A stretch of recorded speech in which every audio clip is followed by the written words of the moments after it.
fireside chat today about micro-credentials. We really appreciate y'all, especially after hours, late in the day, between Thanksgiving, holiday break, coming out and joining us. So this is our first fireside chat in a series of fireside chats that we're going to be doing over the course of the next couple of months. And this fireside chat is an opportunity to just talk informally, have an organic conversation. And today we have two really amazing people joining us to talk about micro-credentials, and we're going to learn a little bit more about them here in a few moments. And Sarah, I'll let you start off. Yeah, so I'm just going to introduce myself. My name is Sarah Bordelon. I am the project director for Community Networks. We really appreciate you, just as Jill mentioned, coming in for a cozy little chat tonight or this late afternoon. I'm coming at you from Fort Collins, Colorado, where it is quite chilly. It's very windy and cold here and gray skies. So I'm excited to, cozy up with this fireside chat.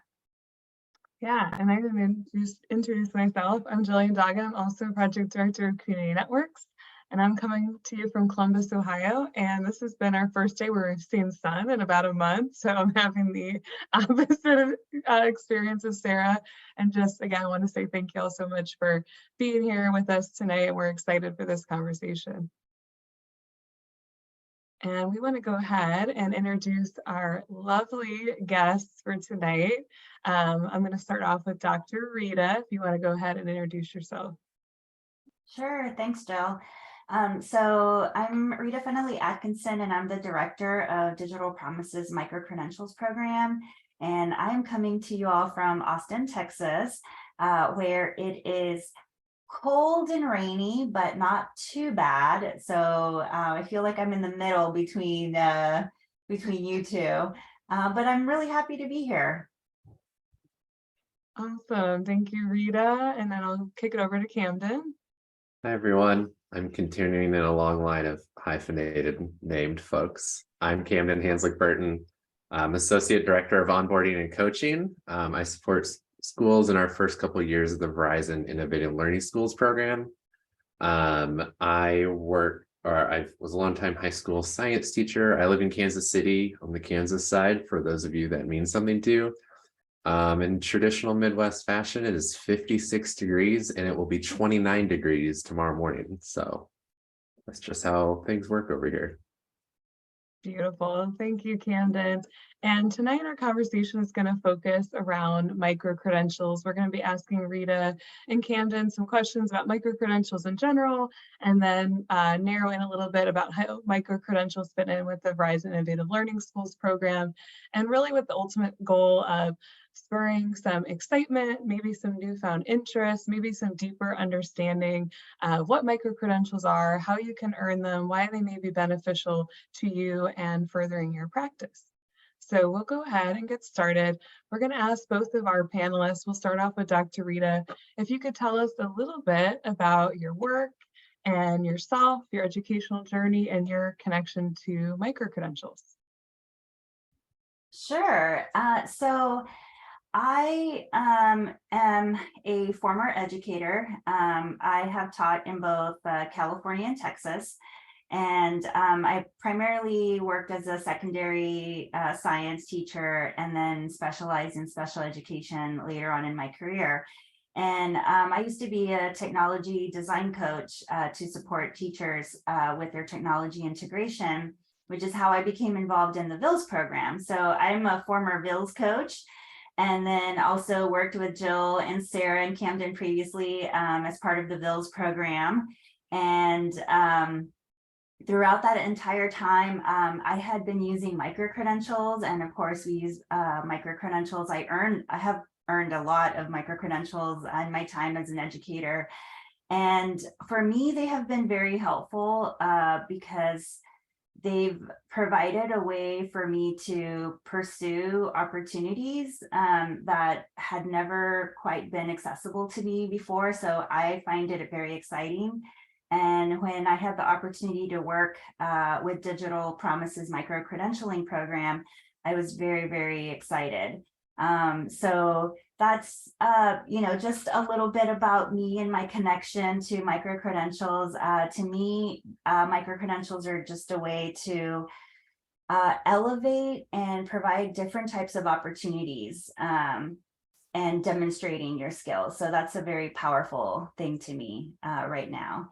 And yeah, I guess I'll pass it off to Camden. Thanks, Rita. Yes, like I said, I was a high school science teacher for a long time. I taught everything but physics, which was great for both me and children. They would not have done very well with that. But I've been a science curriculum writer. I wrote for a textbook. And I was also a learning experience designer for a large school district. And that was where I really started learning more about micro-credentials. Spent a lot of time designing personalized professional development for staff. I think a big challenge always for like designing for a lot of teachers is, I think as we all know, every teacher in a building, just like every student in our classroom, has their own unique learning profile, their own preferences and background and experiences. And I think the great thing about micro-credentials, which is how I sort of started to get connected to Digital Promises, it allows you to provide that like just-in-time teaching that's like personalized to where every teacher wants to grow and continue to develop. And yeah, I think that's my work with it now, is like helping teachers and school districts align their professional learning goals to what might be out there in the micro-credential platform. Awesome. Thank you all both for sharing a little bit about your work and your connection to micro-credentials in general. In an effort to get to know our panelists a little bit better and kind of connect with them on a more personal level, our next question here is, what is one of your passions outside of work, or what is something you like to learn about? I'll go first this time. So I co-host an educational science podcast with my wife, who is also an informal science educator, and we talk about scientific misconceptions. So like, many people think the spiciest part of a pepper is the seed. It's actually not the seed. Or is waking a sleepwalker dangerous? It's not. They might be mad at you, but it's not dangerous. And so I spent a lot of time thinking about like, what are things that we've all learned and thought were true, and learning like the science behind why things work. Like, is there really a dark side of the moon? And so that has allowed me both to think more about how do people learn and think about science? And then also, which is a micro-credential we might talk about later, podcasting has just been like a very fun world to like dip my toe into, because it's something I've never done before. And I think there's actually micro-credential and learning about podcasting. That's what I like to do. Rita, what about you? Ooh, so there's a lot of things that I like to do on sort of, I guess, work related, but not quite. I like to do a lot of personal academic research. And I'm involved in research specifically on accessibility and how learning can be accessible to lots of different types of people, and how it can be inclusive. And so I have a lot of interest in, online learning, distance learning, micro learning, social media for learning, how credentials can be used for learning. So it's really fun. But on a more fun aspect, I have two very opposing interests, and that unfortunately is using up a lot of my time right now, which is horror movies and holiday romance movies, which some might debate could intersect, but that's sort of a silly interest of mine. Rita, I also have an affinity for a cheesy holiday movie, so I appreciate that. And I will plug Camden's podcast. You should definitely check it out. And I put that link here in the chat, and we'll share it in the follow-up email as well for folks. You can take some time maybe over your break if, doing laundry, whatever else, when I listen to an episode, I'd highly recommend it. I know you all talked about this a little bit when you discussed your connections to micro-credential, or I'll take a holiday horror romance recommendation.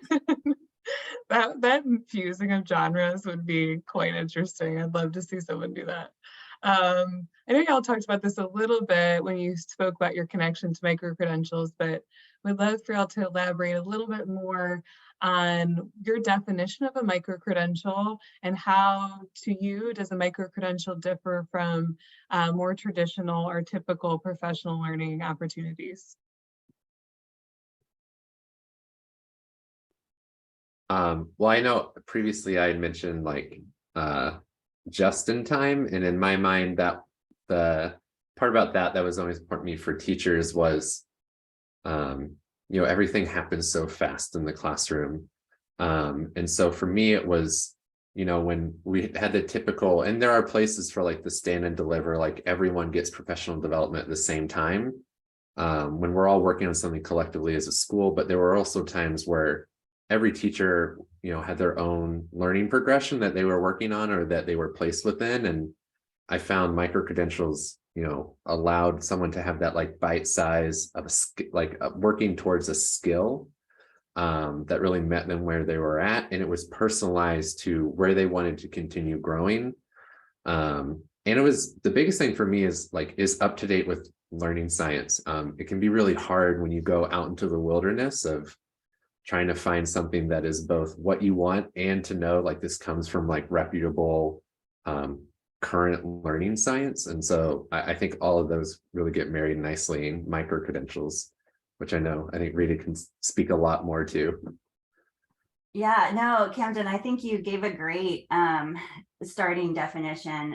So a micro-credential is basically just a digital certification that verifies skills or a set of skills for an individual. And in today's world, that digital certification can often come in the form of a digital badge, which you receive and then you can share with different people. Now, what's interesting is that the word credential can mean a lot of different things. So more broadly, it can refer to the verification of a lot of different types of learning. So it could be attending professional learning, it could be completing a course at a university, it could be a degree, it can be a certificate for a very specific set of skills like supply chain management or project management. At Digital Promise, when we talk about micro-credentials, we specifically refer to competency-based micro-credentials, which is one slice of that type of the many methods that you can verify skills. And so when we say competency-based, it can look like a lot of different things. There might be professional learning associated with it, but we also recognize that a lot of people, particularly educators, pick up skills on the job. You're trying things, you're learning things, and you might already be implementing those skills already in your classroom, regardless of whether you have taken a course out of college or you have participated in a specialized training. So for us, the micro-credential is really a way to give educators different ways of being able to verify that they are doing the work. And so for us, when we say competency-based, it means that people are submitting a body of evidence that shows that they have implemented those practices and those skills and that they really have attained them. And then we are verifying that they have done so in a way that they can share publicly with their principals, their school district, anyone else who might be interested in whether they have attained that skill. So when I use the word micro-credential and when I'm talking about micro-credentials today, just know I'll be talking from the Digital Promise perspective, which is a small slice of the micro-credentialing pie that exists in the larger ecosystem that we're all in right now. Thank you, Rita. I appreciate you kind of like recognizing that difference, because I think so often in education, we use like the same words for so many things. And so I appreciate you explaining what it means in this context. So after both you and Camden shared about this kind of different than typical professional learning, why should someone get a micro-credential?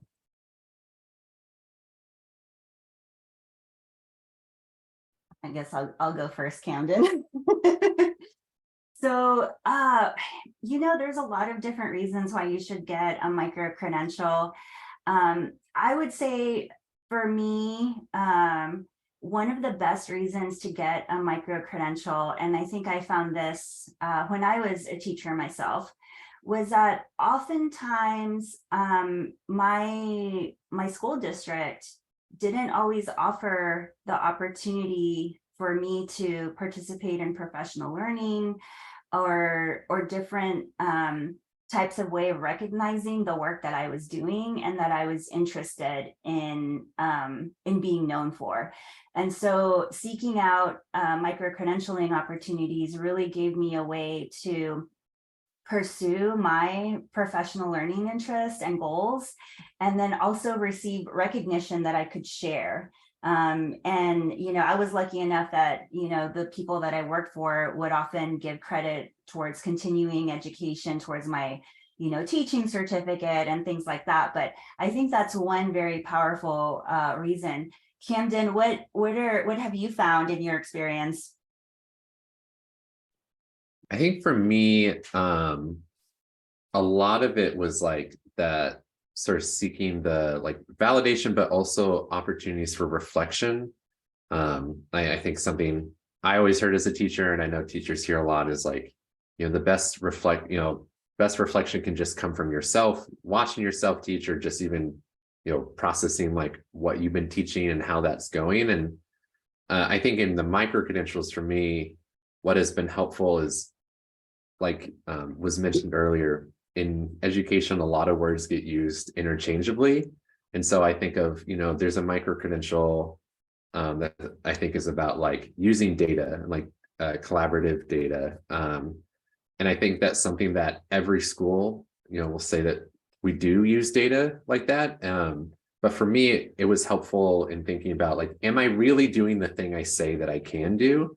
And so I think it's a great reflection for me. And like you were saying, it's also then a way to say, I actually have gone through this experience. So that one was one for me. It was a bit of like an accountability and self-check, but also I'm someone who does enjoy gamification, and like earning a badge just feels good. It's like the gold sticker on the kindergarten wall. Like I still get that satisfaction as an adult, the little sticker of dopamine.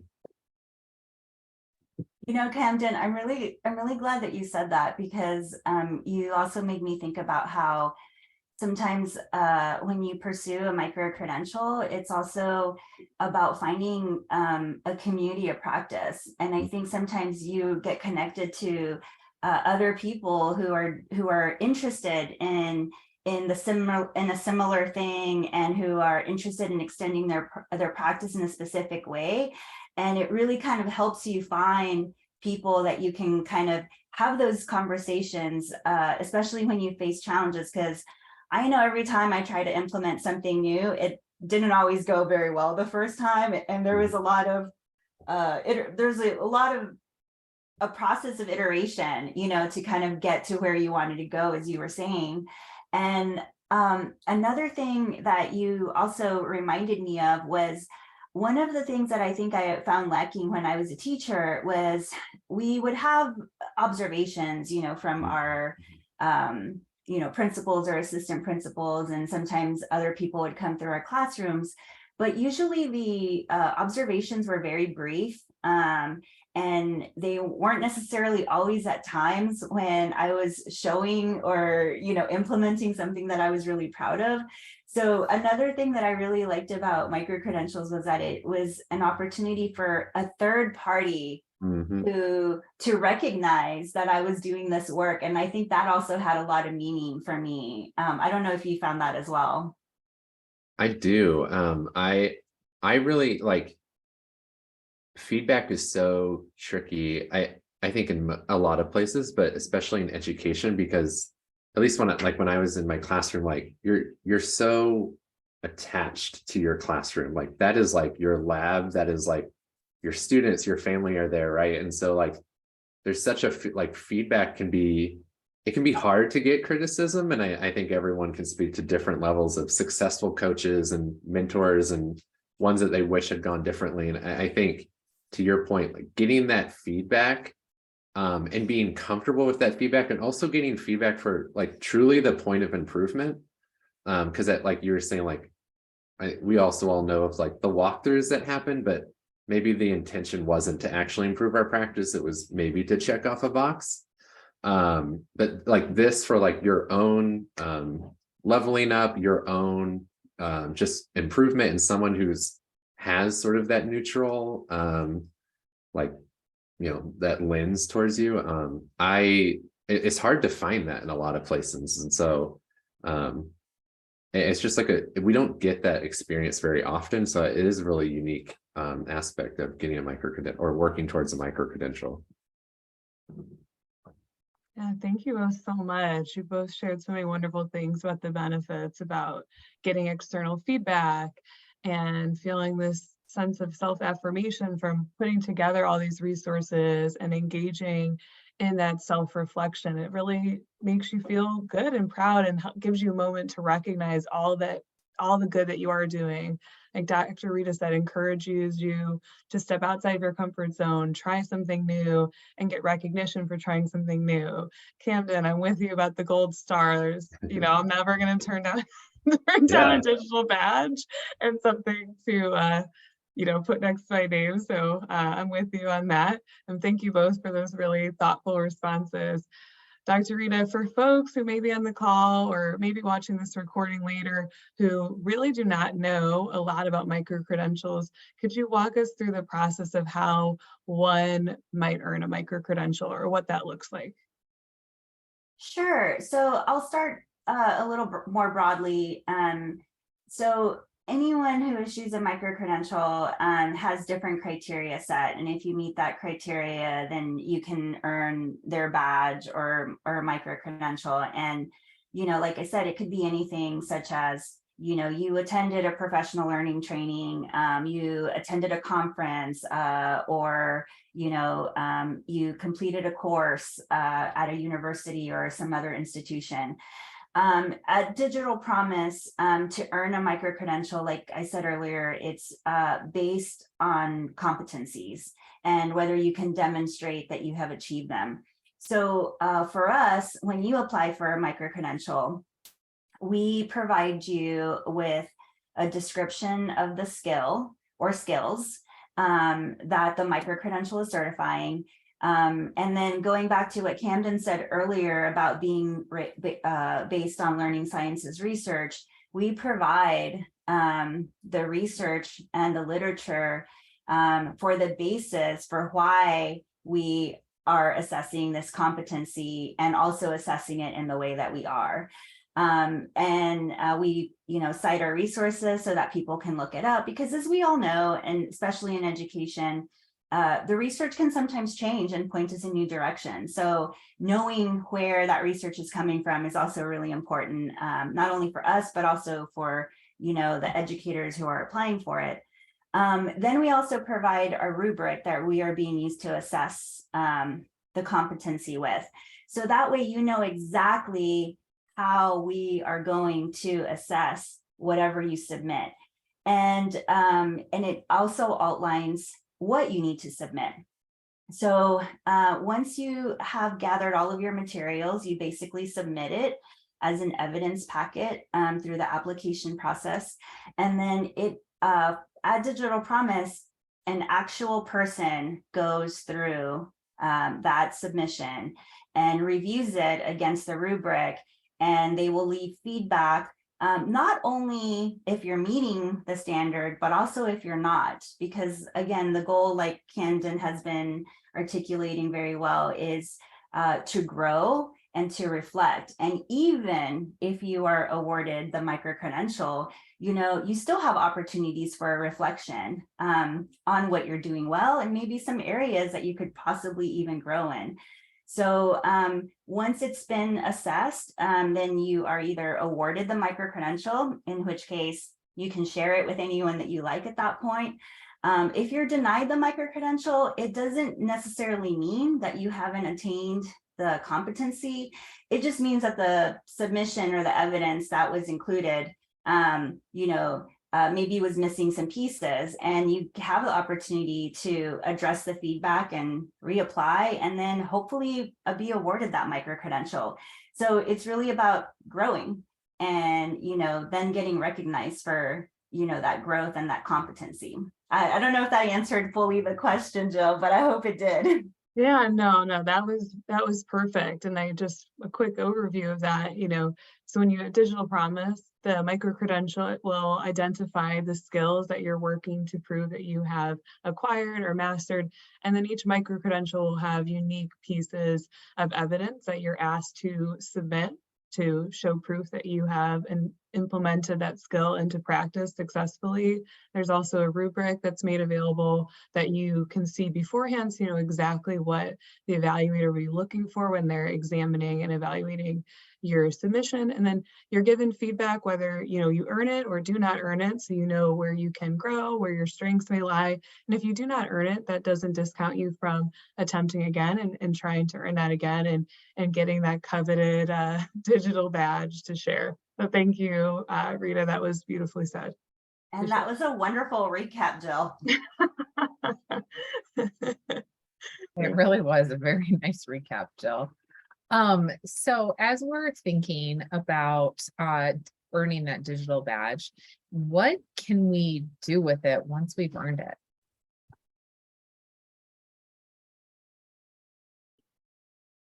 Well, I know, Rita had mentioned there's a lot of places that you can show off the badge. I think one I'll maybe speak to that for me is something I like to do, especially when I was a teacher, but also as a coach. My previous school district was often it gave me the confidence to then find others who wanted to learn more or engage more in this, as practitioner inquiry. So for me, it wasn't hey, I now know about learner variability, let me show you what it's about. Although, someone could use some of that information to offer a session for their grade level team or their PLC at school. I usually like finding other people hey, you got this badge, I'm wanting to learn more about the skill set. Let's have a collaborative group, maybe during a PLC, maybe during the summer, during certain breaks where you enjoy your couple of days off and you're okay, I need to start thinking about school again, because that's just how a teacher's brain is wired. I think a lot of people are that way. And just finding other people to get to collaborate with. I think for me, that was it would just motivate me to want to continue engaging and finding others who want to keep thinking about it. And I know, Rita, you'll probably share again, all the other ways that you can kind of show it off too. Yeah, no, I think what you said is exactly on the money, and I won't copy your answer. But I started earning micro-credentials, I think at first, because I wasn't sure exactly what they were and I was curious about them. And as I started earning more of them, I realized the potential they had. So I would say the first, I think probably for most of us, especially if you're a VILS educator, I think many of us have earned the Google Educator certificates, which I think when they first came out was a really unique way to show that as an educator that you had capability of using technology for instruction. And so those were very powerful. And when I became a VILS coach, I had access to the VILS coaching micro-credentials, which I earned all 8 of them. I don't know if there's more now, but there were 8 when I was a coach. And one of the reasons why I was really excited to earn them was because unlike when you are a teacher and you very clearly have a credential that says that you can teach, high school science, or you can teach English language learners, or you're certified to teach students with disabilities, there isn't really anything like that in education for coaching. And so I remember that it was really hard for me to kind of verify that I was a skilled coach and that I did have this skill set. And so when I had the opportunity to earn those badges, it was a big game changer, because it gave me access to more opportunities and jobs within my school district, which was amazing. And I have my badges on my LinkedIn profile. Like, I consider them part of my resume. I have them listed on there. And in fact, I will tell you that one time I was applying for a job, and the interviewer had mentioned that they were looking for a specific skill set, which was a growth area for me. I'm not going to lie, it was definitely a growth area for me. And I didn't have a lot of experience in it. But what I did is I went and I completed a micro-credential in this specific area. And I followed up with an email and said, hey, look, I know I don't have a lot of experience, but I am a committed lifelong learner. I am always hoping to grow and iterate, and I have earned this micro-credential, and I submitted it to them, and I advanced to the next round in the interview process. So those are a lot of little anecdotes, but I think there's a lot of different ways that you can use micro-credentials to help you reach your professional goals, and that are very exciting. I don't know if you have any more, Camden.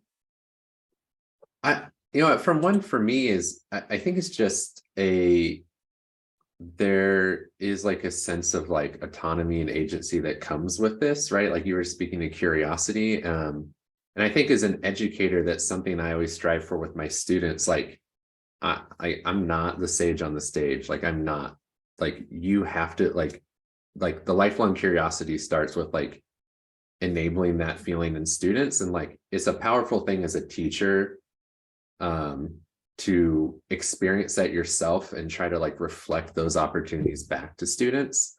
And so I think that like the process of going through every step you've talked about, even if there are times that you initially might get denied a micro-credential, even though you can resubmit it, like that's all part of learning, right? Like I think I would imagine everyone here is very on board with the concept, right? That learning doesn't happen just once, it's ongoing, and like failure is always a part of it. And it's something to say that, like I can say it right now, but like going through the micro-credential process really is like an authentic way as an educator to experience that. And there really aren't as many authentic opportunities like that I've seen that let you do that.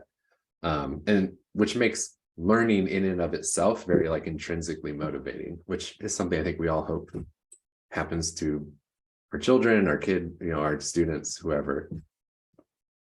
Yeah, thank you both. Like some really good examples of like how you can share them. Like Camden, the one about, sharing it and then being motivated to share your learnings with other fellow practitioners and encouraging them. Rita and Camden both talking about modeling lifelong learning by earning micro-credentials, also helping for career advancement and public recognition, LinkedIn and other platforms.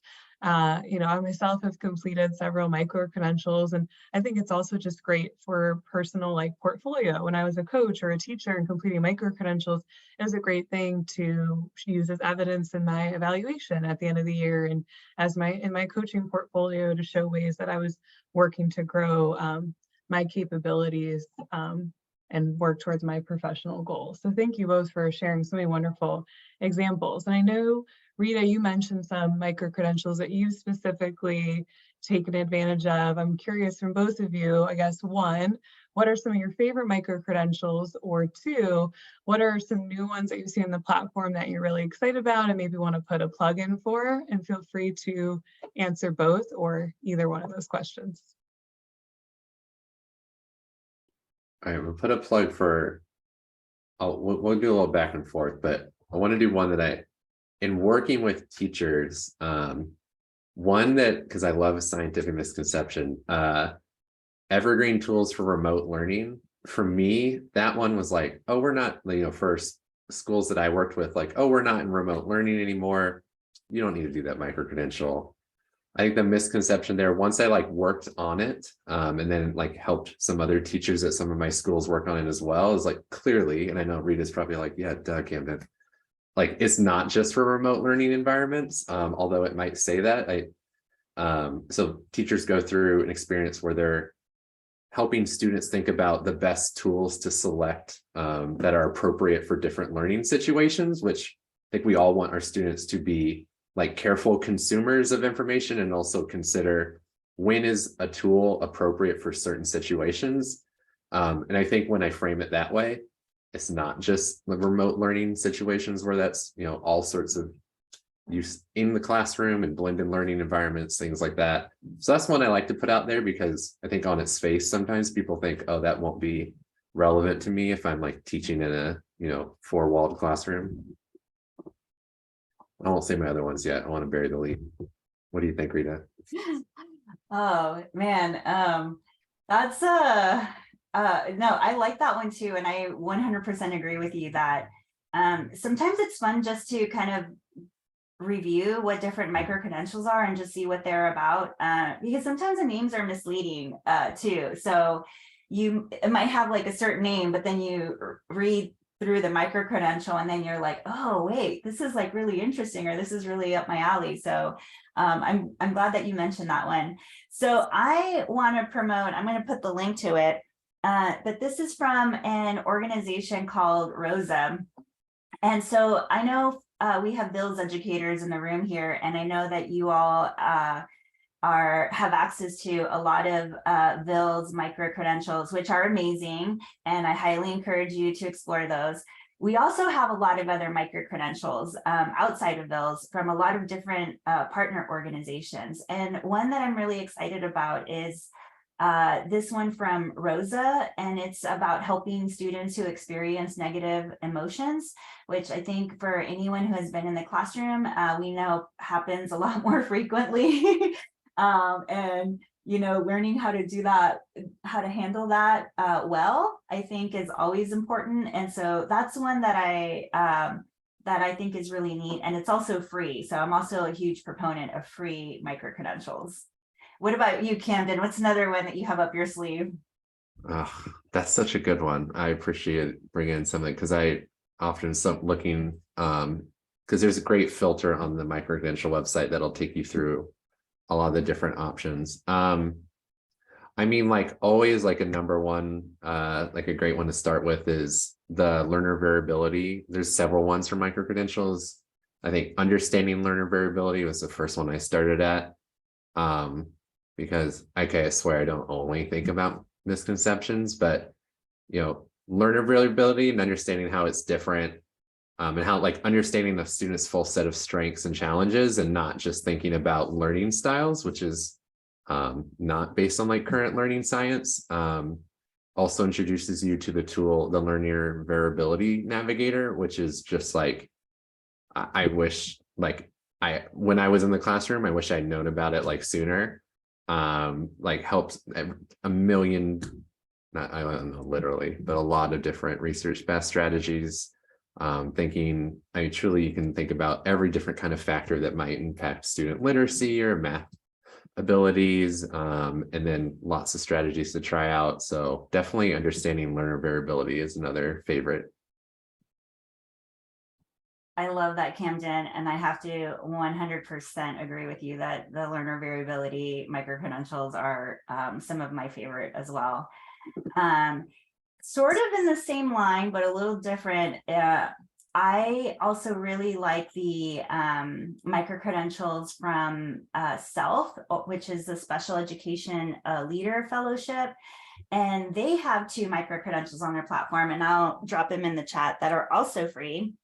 And one of them that is actually new is about disability justice in the classroom.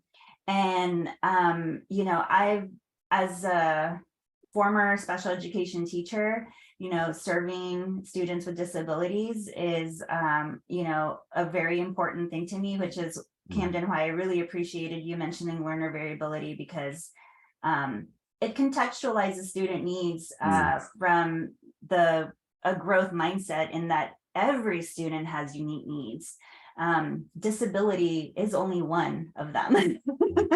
But I really love the micro-credentials that Self does, and they are also free, which again, I'm a super fan of free, especially for teachers. So do you have another one, Camden, that you really like? I'm trying to think. I mean, like for me, I was trying to like steal time by because all the learner variability ones are really great. I mean, all of mine I thought of were also free. Definitely big fan of free. I started thinking, I also went down the rabbit hole because the micro-credential team is often adding new ones. And I'm a nerd and get really excited. And I kind of went back to I know the leverage the power of podcasts and video was added. And now as someone who makes a podcast, I'm like, oh, do I have the appropriate skill set? Am I doing it? I'm sure I'm not doing all that. So I kind of want to test my own, where I'm at, want to learn more things. So that's one I'm really excited to dig into it, because a lot of learning is trial and error. I think I've done a lot of that, but I haven't had an opportunity to kind of assess myself that way. So that's one I'm looking forward to digging more into. That's awesome. So I do have one more that I want to share. So one of my favorite partners that we have is KQED PBS. And they also have a series of micro-credential offerings. And if you explore them, they have a lot of interesting micro-credentials. They have assessing student media. How do you evaluate online information? How do you implement, media projects in early childhood? But and they're also free. Again, one of my chief criteria. But what I really love about them too is that they actually stack for a PBS media literacy educator certification, which I think is really neat. And I think that's one thing we actually haven't talked about yet. And I'm putting that information in the chat as well. And I can't type and talk at the same time, so I'm going to pause. One of the things about micro-credentials is that they sometimes can stack for a larger certification. So the micro-credential might certify you for one skill or competency, but a lot of organizations offer you an opportunity to stack them into a larger certification. And so the PBS one is a really great example of that. And I also really love it because it's applicable across any subject area and for any grade level, because we all use media. So I think that's really cool. And I'll put the link in the chat. I don't know if you have any more. I'm out, Camden. I think I'm out. I mean, honestly, that's an amazing one. I think for me to end on, because any way that I could I forgot about thinking about how they stack. And I think, wouldn't everyone just love to be a PBS media literacy certified teacher? If I'm one step closer to being in the same realm as Bill Nye, Sesame Street, I think I would just walk a little taller every day. I mean, who doesn't want to be friends with Big Bird? Right? And Snuffleupagus, because that's my favorite. I love that. Thank you all for sharing those. It's fun to see your excitement around them. And then I also really like how you both focused on yes, these are the titles for them, but how you receive them can be very different, depending on where you're at in your journey. And, Camden walking into the one that he didn't really think would meet his needs did challenge his thinking and can be applied in different ways than maybe even the person who created the micro credential intended. So I think that that's a really fun way to look at things. One of our next question is, tell us about your experience with completing a micro-credential and what did you learn? What did you enjoy about it? And how did it benefit you? So you kind of talked about this a little bit, but I just want to kind of hone in on just like the experience in general. So like maybe even the logistics centered around that experience would be helpful. I mean, I'm definitely like a window shopper. So like I'm someone who like, because when you go in to the website, like you can like go crazy and just click apply like on all of them. And I think for me, it was like picking the ones that I really was interested in and then taking more time, like Rita said, that it really walks you through like what it is, what to expect, a lot of the like current research and resources attached to it. And I think that gave me that was helpful for me to understand, am I coming into this more as like an expert learning or thinking I'm about to, kind of just check to make sure I'm at the right level, or am I going to be maybe more in a place of like a novice, which is fine. Like they're built for all levels. So I think it was like helping me check with myself how was I approaching it? And then really just time, like setting the time aside for it. I think number one for myself and working with other teachers is as most reflection is like metacognition is not easy but so like it's hard to like in a teacher's day find like a 20-minute like period of time to do it, right? It's not going to happen like that. So I found it was easier to do if there was like intentional time set aside working with however, wherever that might look. We can, I guess, talk about later how I've seen that look at different schools. But that was the process for me, is like taking the time to make that choice. Because I found once if I went too far without really thinking about, was I approaching this more as like an expert or novice, I found that like it sort of changed my mindset. I agree with you, Camden. I'm going to share some learnings I had when I was applying for my VILS micro-credentials. I think one of the benefits of being a lifelong learner is that, especially if you're working as an educator, is that it reminds you of what being a student is like. And I think it reminds you of the things that, sometimes students do probably more frequently than we'd like to. But it helps you, maintain that empathy for the experience. So I remember, wanting to apply for a micro-credential, and I had read the description. I was like, okay, I have this evidence, I'm going to collect it. And I started putting it together, and I was like, great, I have my submission. I'm just going to like submit, it's going to be great. I'm going to get it awarded. And then I go to submit it. And then this is a novice mistake. I realized that my recollection of what the micro-credential was asking for was not actually what they were asking for. So as I'm about to hit the submit button, I'm like, oh, wait, I'm actually missing a lot of pieces. So I think that's like one tip is, make sure, like, print it out, like make sure you know exactly what you need, that you're actually submitting. And then of course, another mistake that I did, especially when you're submitting links to files, from Google Drive, is making sure that you've set the permissions, because I made that mistake too. Small things that we often take for granted and that we forget when we're, not full-time students, but are very important to your success in earning micro-credentials. So I hope I saved someone a little bit of heartache by sharing some of my missteps. That I resonate with that a lot. It's definitely empathy building for like when you had students, you're like, come on, we've done this so many times. How did you not share this with me? And then you do it to another educator. On that same note, I'm thinking back to when I was a teacher and a student, I asked the student, like, how do you know that? They're like, I just know. And you're like, come on. And then I go back and fill it out and they're like, well, you did a great job describing what you did. but like, so now what? Like, what do you now think about yourself? Like, and I remembered like how easy, like it was really helpful for me. Another tip, I guess, is to like, I'm someone who will describe what I've done, but for remembering too, I also need to like analyze and reflect on what I've done.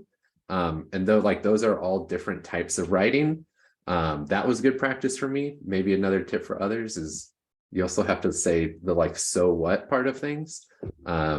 So that was helpful for me, and another kind of empathy building moment for when I talk to my students too.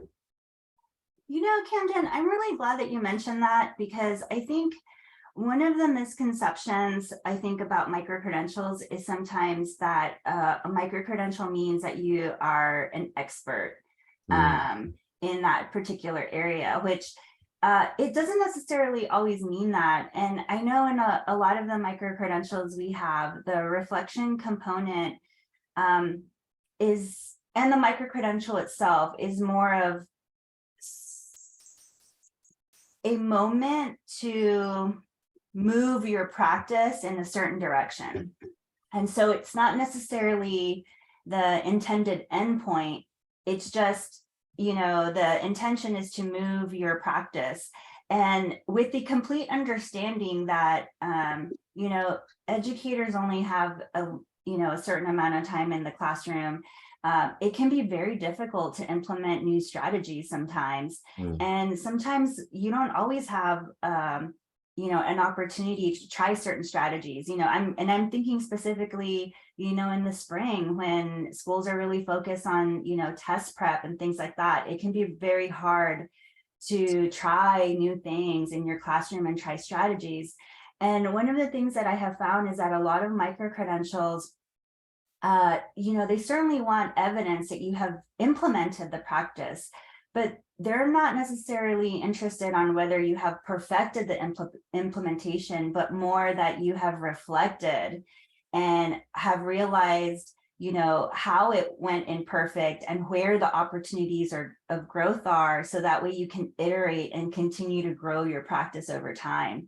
And I think a lot of micro-credentials really do honor what you're talking about, Camden, which is the journey in growing and perfecting the art of your practice, and that it's an ongoing journey and not a, you know, one time, you know, hey, I did it.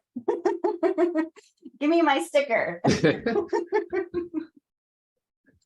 Y'all just said so many amazing things, and also inadvertently answered quite a bit of the next question, like just hearing a lot about completing them and going through that journey and that process generates a lot of empathy, and also makes you more cognizant as an educator and a practitioner of what we're asking of students.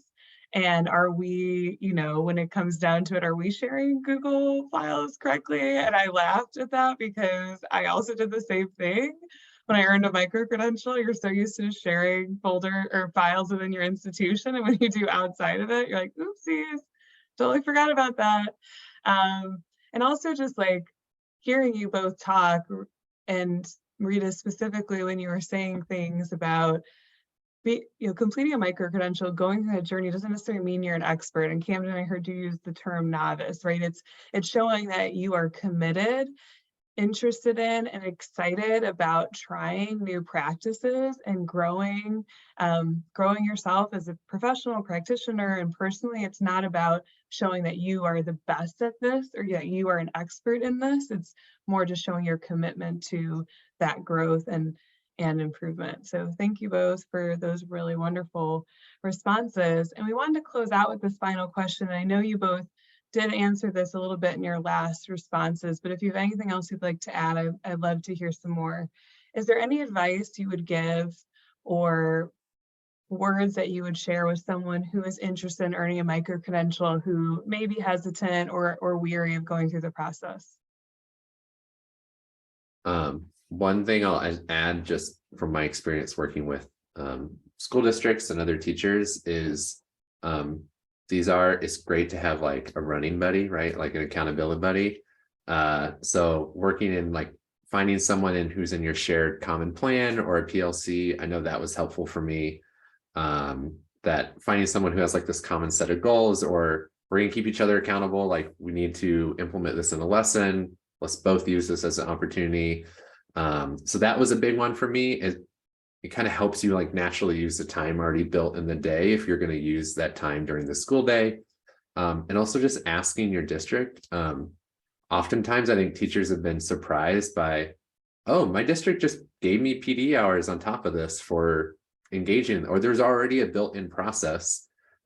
Sometimes while we might not like going through like the paper trail or the bureaucratic part that I know can come with districts, it wasn't too bad for some of my teachers, and they ended up also getting a badge, but then also getting like licensure credit renewal points, or satisfying PD that they needed to, so they didn't have to come in on the last day of school, or whatever things like that happen across their district. Yeah, those are really amazing points. I would like to add that I think micro-credentials are really valuable, and there's a lot of there's a lot of talk right now in a lot of spaces for how micro-credentials can be used for employment, for college, and especially in the education space, and not just for teachers, but also for even students. So I think though, one last parting thought that I would share is that I think micro-credentials are a very powerful addition to a host of opportunities for learning and demonstrating your learning. And if you have the opportunity to, champion having micro-credentials as an option for the use in your school, for the use in your district, or even your state, or even colleges, I think that would be really great, because a lot of states right now are considering using micro-credentials for continuing education units, for licensure, and for different ways. And I think if you want that as an option, you should look to see what opportunities your state currently provides in that space. And if there's opportunity for you to give feedback on any plans that your state has, in including micro-credentials, now is a really great time to have your voice heard, because they really do offer an opportunity for you to have choices and personalize your experience, instead of being told what to learn and how to learn it, through your district channel. So if that's something of interest for you, I encourage you to research what your states and school districts are doing and what their policies are, and explore your options. And there's a lot of things happening in this space, and I think it's a great time to try them out if you haven't yet. Yeah, thank you both so much for those wonderful pieces of advice, and for, of course, joining us today. This conversation, I can't even believe it's already been an hour. This has been such a wonderful conversation. So appreciate you both giving us your time tonight. And I know I'm leaving with a newfound excitement and enthusiasm and appreciation for micro-credentials. As Camden said, I might be doing some window shopping this weekend and looking through different micro-credentials and starting to earn some additional badges. So I just wanted to say thank you, and thank you to everybody who joined us. It's so lovely. I know this is later in the day, so we really, really appreciate you being here with us. I know Sarah's going to go through this certificate of completion here in a moment. I did just want to let you know, don't feel pressure to grab all this stuff from the chat. We will be sending out this recording and all the recommendations and resources that were shared by both parties. And Sarah, I'll go ahead and kick it to you. Yes, I got everything captured in a document that was shared in the chat. So all of that will be shared in the follow-up email along with the recording. We do ask that you fill out this certificate of completion. Know that it's kind of, I don't want to say two parts because it's very short. But one of them is your information so that you can get your certificate of completion. And another, there's two follow-up questions. One, what are some future topics that you would like to see at a VILS Fireside chat? And two, are there any questions that you would like to ask around or have us ask at future Fireside chats of panelists? So please take a second to fill out that certificate of completion. You'll be emailed a certificate with the hours and your name and everything on it. And like Jill said, thank you so much for joining us. Camden, Dr. Rita, thank thank you so much for coming and chatting and just sharing your time and expertise. It is now dark outside for me. So I really enjoyed spending the last hour with you, and it really did go by, at least for me, very quickly. So thank you so much for coming here and joining. And then our next Fireside chat will be in the middle of February, on February 21st, I believe is the date. So we'll send out more details on that in the coming weeks. So thank you so much for joining us. Thank you. Have a great evening. Thank you.